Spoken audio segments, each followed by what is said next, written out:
Carl, what's your take on this? What do you think Kim was expecting to get? And also shed some light on how President Trump reacted.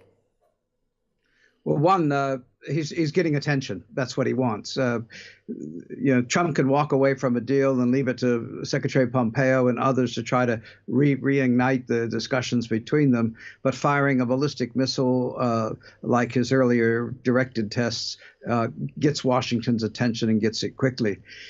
What's changed in your list from the dotard? Remember, Trump said he fell in love with Kim. He's had two summit meetings with him, and his latest tweet put a great deal of store, as Trump does, in personal relations with Putin, with Xi Jinping, and now with Kim Jong-un, that he really feels he can go. Now, Kim has set an informal deadline by the end of this year where he might change from diplomacy to other means if talks don't resume. But Trump and Pompeo have been rather upbeat.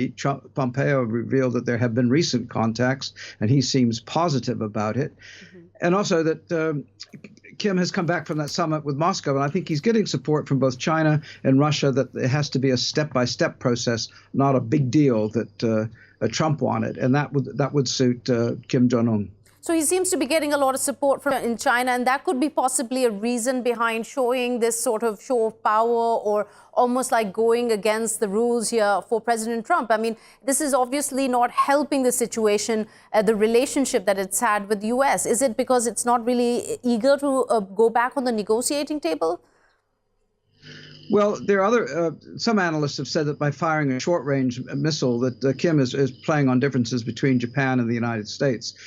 A short-range ballistic missile has a 1,000-kilometer range, and that puts Japan in the target, if you will, the west coast of Japan. And then it creates problems between Japan and the United States with the Abe-Trump talks recently. Again, where else can Kim go? He's hurting from the sanctions. Mm-hmm.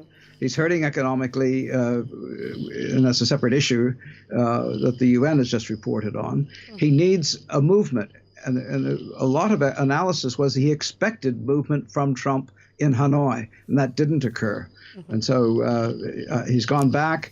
Things have dragged on. Other issues have come up to attract Trump's attention.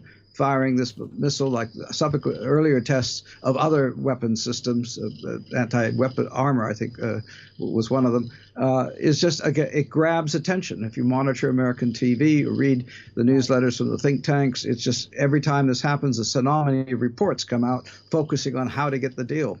Right, so, and also, Kim, do you think it could possibly be that the U.S. and South Korea, it was essentially South Korea that came out with this report that these missiles had been launched, and then it kind of downgraded the announcement saying, oh, they were just some deployment, sort of trying to take away that it wasn't a missile. However, the U.S. and South Korea, they have been performing joint military drills in the region also, and Pyongyang has always seen these as a thinly veiled threat. Do you think this was also indicative of how Kim Jong-un, feels about this collaboration and these military drills there?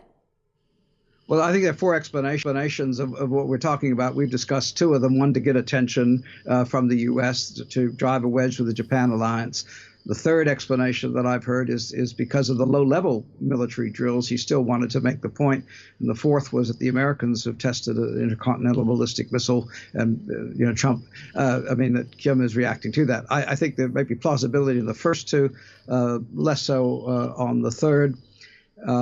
Kim's being unpredictable, but this ballistic missile also was accompanied by multiple launch rocket systems of 250 mils and 300 mils, so that it's just a very tactical weapon system. So the fact that the U.S. is not being threatened, it's not an ICBM, it's not nuclear capable, falls below the threshold that Trump is concerned about. He's keeping America safe, and he believes he can get denuclearization in exchange for a bright economic future for Korea. That's his transactionalism. That's pie in the sky as far as I'm concerned.